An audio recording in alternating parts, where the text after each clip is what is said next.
Ready, Your Honor? Ready, Your Honor. Your Honor, please, the prosecution has one more witness to introduce. Mr. John Graham Whitfield. John Graham Whitfield.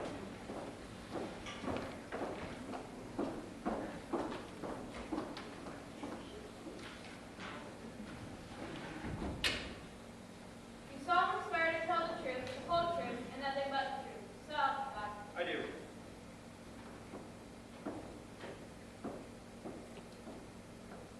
What is your name?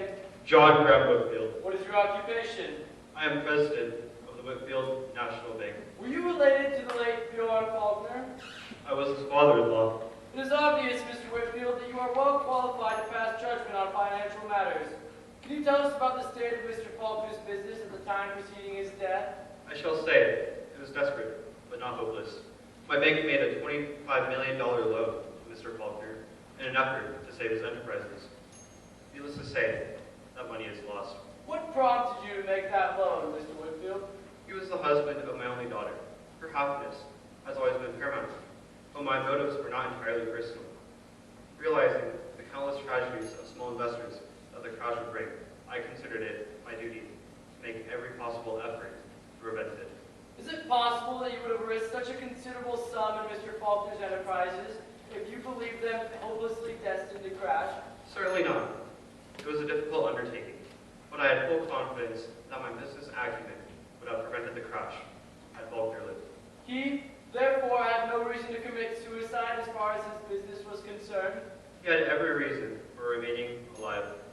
Now, Mr. Whitfield, can you tell us whether Mr. Faulkner was happy in his family life, in his relationship with your daughter? Mr. Flint, I would like to state that I have always regarded the home and the family as the most important institutions in our lives. You, therefore, will believe me when I tell you how important my daughter's family happiness was to me, and she had found perfect happiness with Mr. Faulkner. Mr. Whitfield, what was your opinion of Mr. Faulkner? It is only fair to admit that he had many qualities of which I did not approve. We were as different as two human beings could be. I believed in one's duty above all. He believed in nothing but his own pleasure. From your knowledge of him, Mr. Whitfield, would you consider it possible that Faulkner committed suicide? I consider it absolutely impossible. Thank you, Mr. Whitfield. That is all.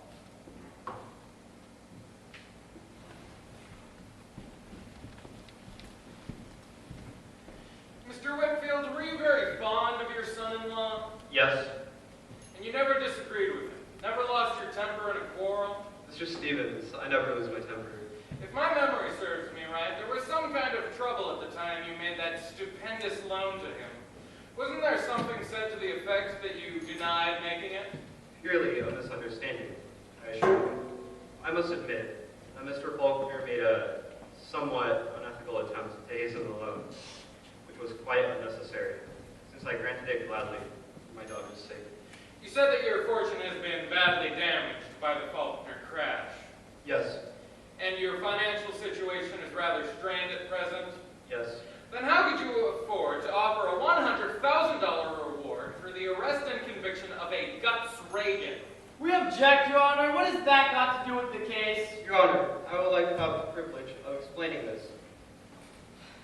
Very well. I did offer such a reward. I was prompted by a feeling of civic duty. The gentleman, commonly known as Guts Reagan, is a notorious criminal. I offered that reward for evidence that would make his arrest and conviction possible. However, I agree with Mr. Flint that this has nothing to do with the present case. Mr. Whitfield, can you tell us why you left for California in such a hurry before the beginning of this trial? I think the answer is obvious. My daughter was crushed by the sudden tragedy. But I think the answer is obvious. My daughter was crushed by the sudden tragedy. I hastened to take her away, to save her health, perhaps her life. You love your daughter profoundly. Yes, You have always made it a point to grant her every wish. I can proudly say yes. When she or you desire anything, you don't stop at the price, do you? We don't have to. Then would you refuse to buy her the man she loved? Your Honor, we Mr. object. Stevens! You wouldn't stop if it took your entire entire fortune to break the first unbreakable man you'd ever met? Your Honor, we object! Sustained. Now, Mr. Whitfield, are you going to tell us that your money had nothing to do with Mr. Faulkner dismissing Miss Andre? That no ultimatum was delivered to him? You are quite mistaken in your insinuations. My daughter was no more jealous of Miss Andre than she would be of Mr. Faulkner's soiled underwear. All men have some at one time or another. I'd be careful of statements such as these, Mr. Whitfield. Remember that your daughter paid for what Karen Andre got free. Your Honor, we... Father! Why you guys are to pit? You know who I am. You know the crushing like a cockroach as I've done many a better. That is just what I wanted to prove. That is all, Mr. Whitfield. Thank you. Your Honor, we move that the defense counsel's outrageous remarks which led to this incident be stricken out. The remark may go out. The people rest. Move that the case be dismissed for lack of evidence. Denied. Exception. Ladies and gentlemen of the jury, we cannot pass judgment on Karen Andre without passing it on Bjorn Faulkner. He had put himself beyond all present standards. Whether it was below or above them is a question for each of us to personally decide. But I'll ask you to remember that he was the man who said he needed no justification for his actions. He was the justification. The man who said that laws were made for the fun of breaking them. If you'll remember that, then you'll understand that the life into which he was thrown in his last few months was as impossible to him as that of a tiger in a vegetarian cafeteria. And to escape it, he would be driven to the most desperate of means, including suicide. Our first witness will be Jamie Chandler. Jamie Chandler.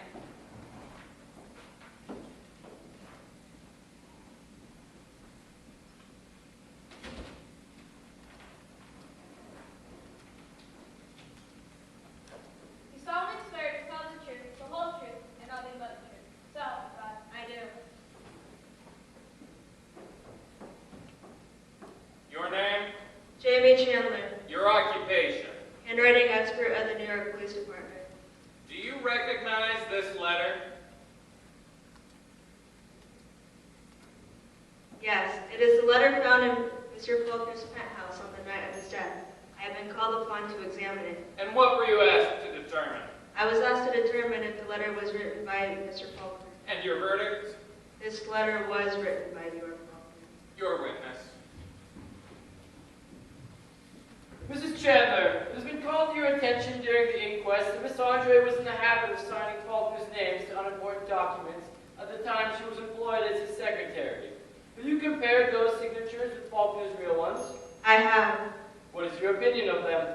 I can compliment Miss Andre on her art. The difference is very slight. With Miss Andre's knowledge of Mr. Faulkner, is it possible that she could have forged a letter so perfectly as to escape detection? It is not probable, but it is possible. That is all.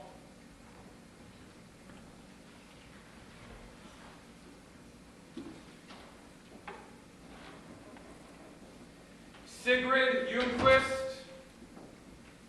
Sigrid Ljungqvist.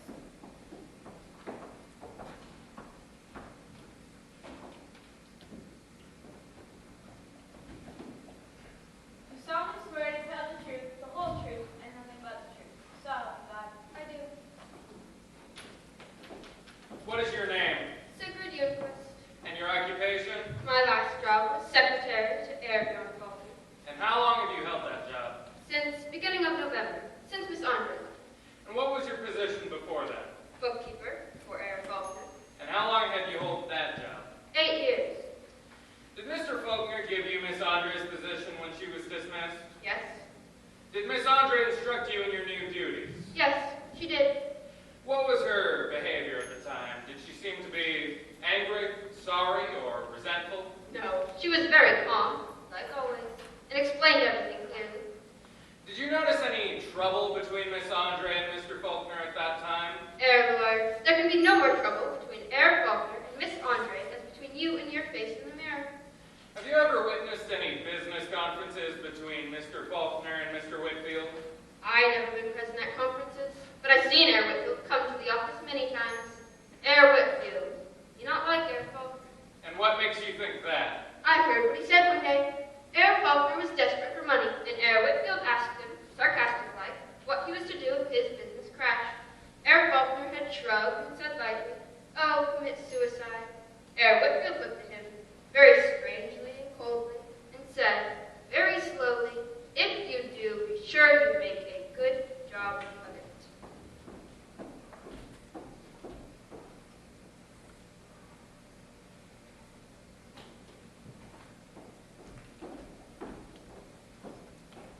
If Your Honor please, I would like to report this incident, which I consider as a hoax and whose purpose I would like to determine. A man has just called on the telephone and insisted on speaking with me immediately. But when informed that it was impossible, he gave the following message just brought to me. "Do not put Karen Andre on the stand until I get there. No signature." I want to go on the stand right away. May I ask why, Miss Andre? Question me now, Stevens. I'm afraid it's impossible, Miss Andre. We have to finish the examination of Miss Youngquist. Hurry. I shall ask the defendant to refrain from further interruptions. Now, Miss Youngquist, where were you on the night of January 16th? I was in our office in the Faulkner building. I was working. I'd been working late for many nights. And what did you do when you heard of Mr. Faulkner's death? I want to call Herr Whitfield. I telephone his home in Long Island, but Butler said he's not home. I call his office in town, but no answer, no one there. I call many places, but not find Herr Whitfield. Then I have to call his home again and tell Mrs. Faulkner that Herr Faulkner committed suicide. And when you told her that, what were Mrs. Faulkner's first words? She said, "For God's sake, don't give it to the newspapers." That is all. Just one moment, please, Miss Andre. Why such a hurry? Whom are you expecting? Miss Youngquist, you've been employed by Bjorn Faulkner for over 8 years, haven't you? Yes? Did you know all that time how crooked and criminally your boss's operations were? No, I did not. Do you know now that he was a criminal and a swindler? No, I did not know that. You don't, eh? And you didn't know what all those brilliant financial operations of his were? I knew that Herr Faulkner did what other people not allowed to do, but I never wondered and I never doubted. I know it was not wrong. And how did you know that? Because he was Herr Bjorn Faulkner, And he could do no wrong? Herr lawyer. When little people like you and me meet a man like Bjorn Faulkner, we take our hats off and we bow. Sometimes we take orders, but we don't ask questions. Splendid, my dear Miss Youngquist. Your devotion to your master is worthy of admiration. You would do anything for him, wouldn't you? Yes, And are you very devoted to Miss Andre, too? Miss Andre was dear to Herr Faulkner. Then such a little matter as a few lies for your master's sake would mean nothing for you. We object, Your Honor. Objection sustained. I not lied, Herr lawyer. Herr Faulkner is dead and cannot tell me to lie. But if I had choice, I'd lie for Bjorn Faulkner rather than tell truth for you. For which statement I am more than grateful than you could guess, Miss Youngquist. Thank you.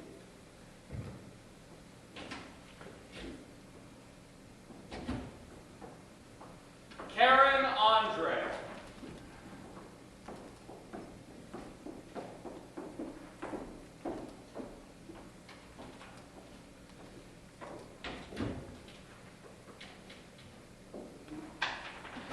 Solemnly swear to tell the truth, the whole truth, and nothing but the truth. So help you God. That's useless. I'm an atheist. The witness has to affirm regardless. I affirm. What is your name? Karen Andre, And what was your last position? secretary to Bjorn Faulkner. How long have you held that position? 10 years. Tell us about your first meeting with Bjorn Faulkner. I answered his advertisement for a stenographer. I saw him for the first time in his office on an obscure side street of Stockholm. He was alone. It was my first job. It was his first office. And how did Faulkner greet you? He got up and didn't say a word, just stood and looked at me. His mouth was insulting even when silent. You couldn't stand his gaze very long. I didn't know whether I wanted to kneel or slap his face. I didn't do either. I told him what I had come for. Did he hire you then? He said I was too young and he didn't like me, but he threw a stenographer's pad at me and told me to get down to work, for he was in a hurry, so I did. And you worked all day? All day. He dictated as fast, almost faster than he could talk. He didn't give me time to say a word. He didn't smile once, and he never took his eyes off me. When did he first? When did he first take me? That first day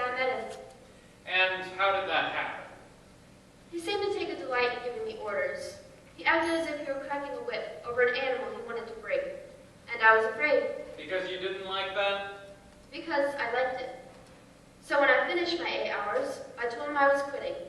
He looked at me and didn't answer. Then he asked me suddenly if I had ever slept with a man. I said no, I hadn't. He said he'd give me 1,000 kroner if I would go into the inner office and take my skirt off. I said I wouldn't.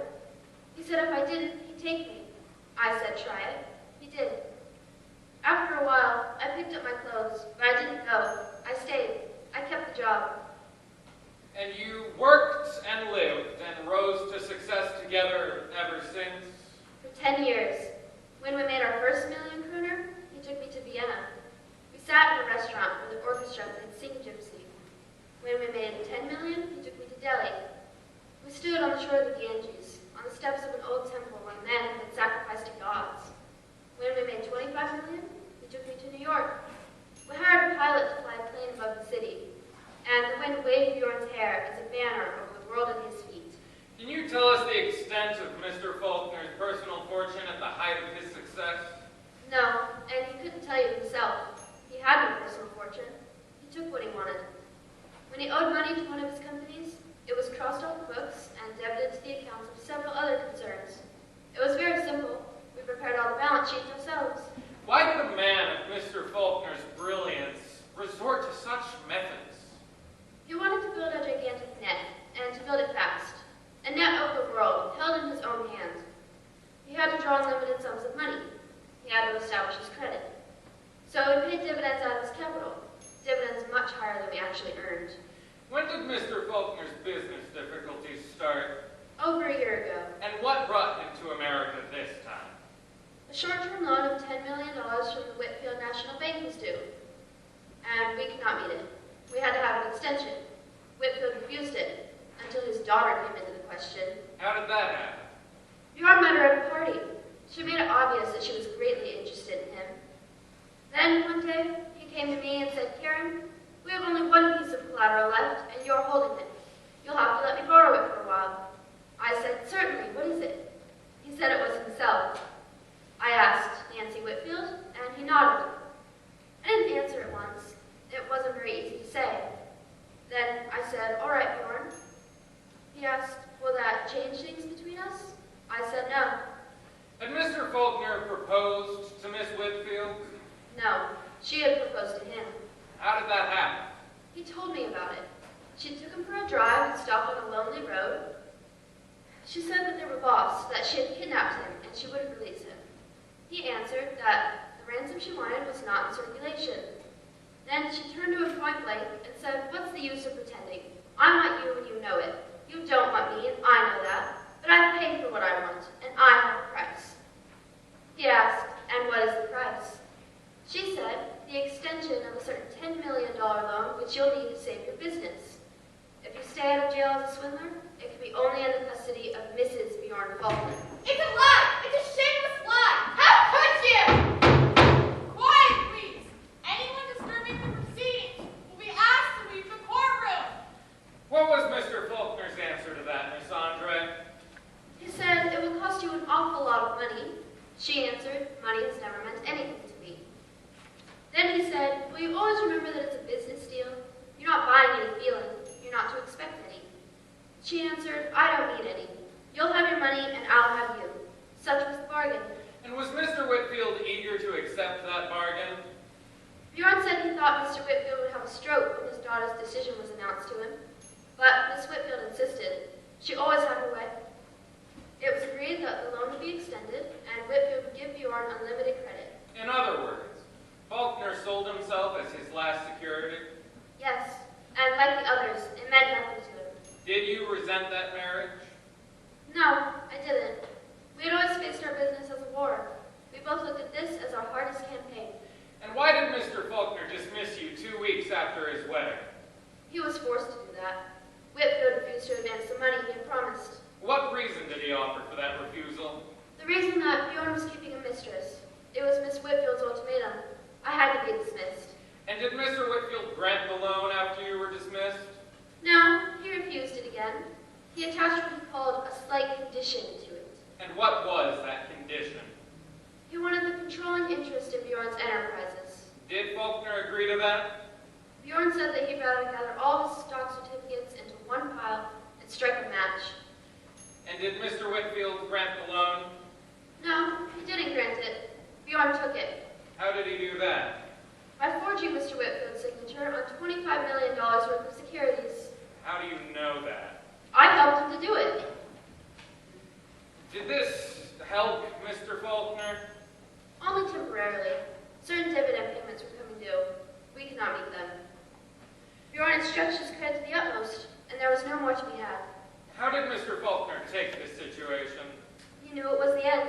What were his plans? You don't find men like Bjorn Faulkner cringing before a bankruptcy petition, and you don't find them locked in jail. And the alternative? He was not afraid of the world. He had defied its every law. He was going to leave it when and how he pleased. I told you to wait for me. Judge Reagan! Larry, keep quiet, please. Oh, please keep quiet. You promised to stay away. You don't understand. You don't. Your Honor, I meant that this man not be allowed to testify. Why not, Miss Andre? Wait! Don't say a word! Your Honor, stop her. For God's sake, stop her. Silence! Your Honor, this man loves me. He'll do anything to save me. He'll lie. Don't believe a word he says. Your sacrifice is useless. Bjorn Faulkner is dead. He's dead? Yes. Bjorn, dead? Didn't you know it, Miss Andre?